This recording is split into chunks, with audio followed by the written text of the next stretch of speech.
So my question is, I was wondering if you could speak to the art of allowing, because what I find, at least for myself, is that speaking to the art of allowance, like allowing something to come into your sphere of being or your existence, but then the question that reverberates around my mind is, but how?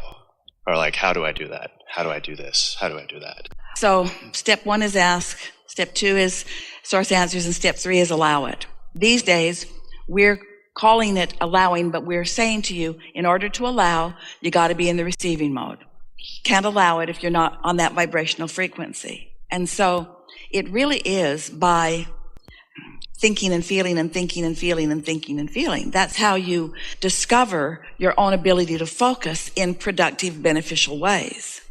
But humans make it harder than it needs to be because you're not that good at being willing just to find a satisfying thought. Have you been listening to us for a while? We've been talking about the emotional scale where appreciation and love feel really good and depression and fear and despair feel really bad. And there are a range of emotions in between. And today what we're saying to you is don't try to go from despair to appreciation. Just go from less satisfying to more satisfying. Because you can feel when you're reaching for a thought that feels a little better, and you can feel when you're reaching for a thought that doesn't. The other day, Esther was thinking a thought, and she said to herself, now that's just dumb. You're focusing on a thought that you know doesn't feel good. Why are you doing that?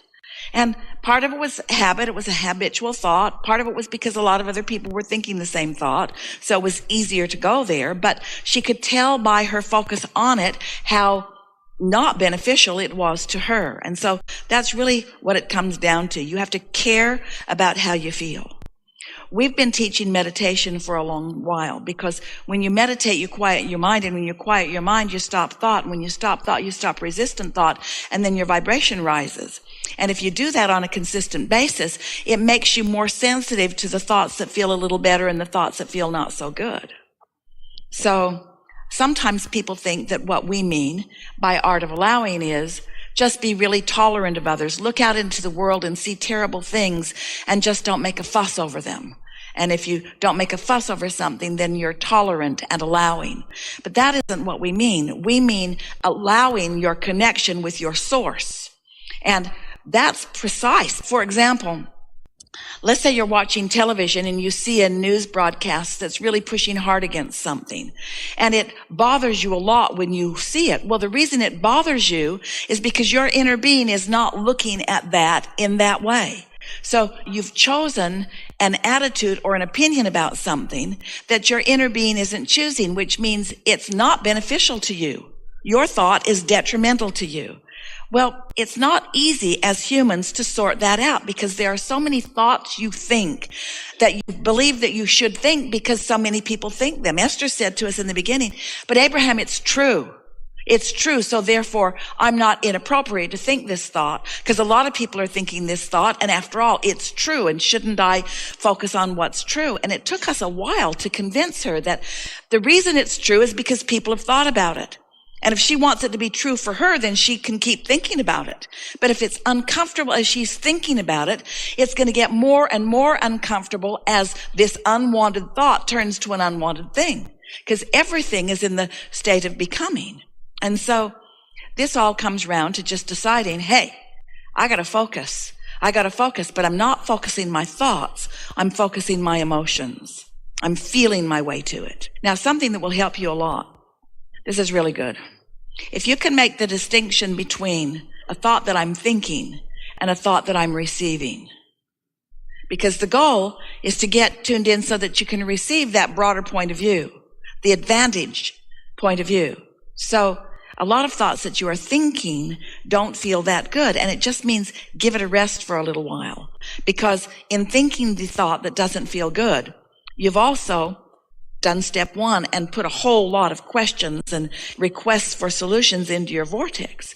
And so your inner being is all over it. Your inner being is creating a route for you, a specific route just for you, because your inner being knows what all your resistant points are. So your inner being knows exactly how to answer your question. Your inner being knows exactly how to get you there. So you kind of got to relax and stop thinking and start receiving. Have you ever? Oh, you have. This will help you. So imagine that somebody has asked you a question about something that you're very skilled at, and you know the answer, and you know how to lead them. So you begin to tell them, but they won't stop talking. They won't stop talking. They won't stop telling you what they think and what they've tried that didn't work. And you're wanting to say, you asked me a question, I'm going to give you an answer if you'll just give it a rest. But they won't stop talking. They just keep writhing around in their dilemma while you have a very clear view of what would help them, but they won't stop talking. Well, you're just like that. For the most part, we like to characterize it this way. When you decided to come into your physical body, it was your intention to mix it up with life and spend about 10% of your time developing questions and problems that go into your vortex that Source will help you answer. And you intended to spend about 90% of your time in happy thoughts, in blissful thoughts, in restful states, in appreciative states, so that you could be the receiver of the answers to the questions. But most humans have that flipped. Most of you writhe in your question. Just keep asking and asking and asking, but it's not working out for me, and it hardly is working out for anybody, and it didn't work out for my parents. We just want to say to you, just give it a rest.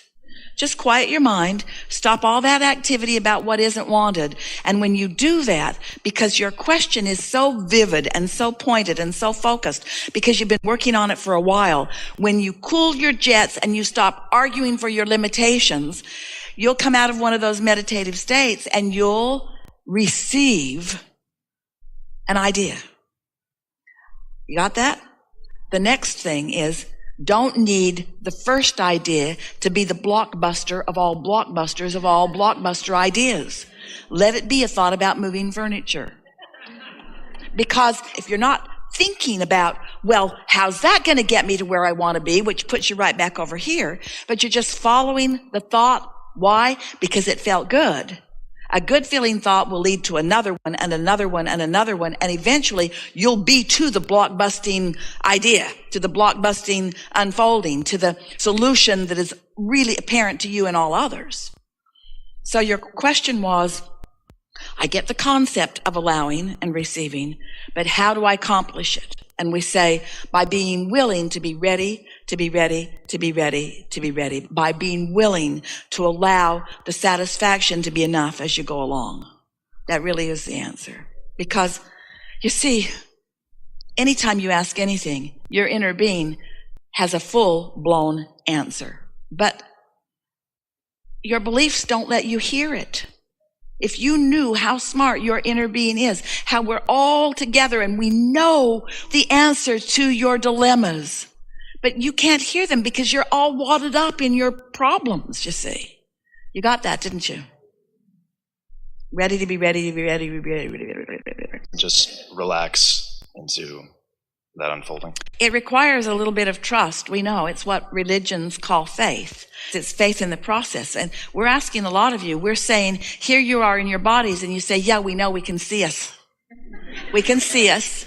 You don't have to tell us about that part. We've got that.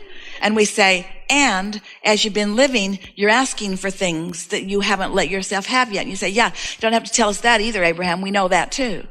And we say, yeah, but what you might not know is that you've been projecting these vibrations, and you say, oh, crap.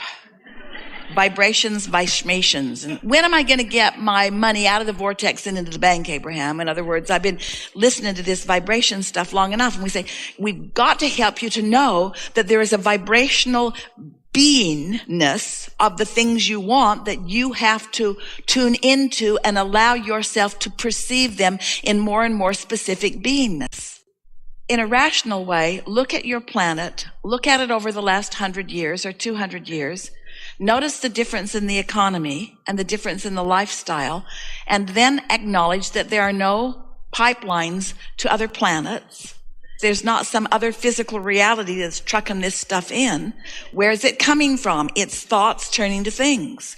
The resources are all here vibrationally, and you are tuning in And it is your perception that is allowing the perception of the things of your life experience. Now, we know that's hard to hear because this seems like a very tangible, real thing.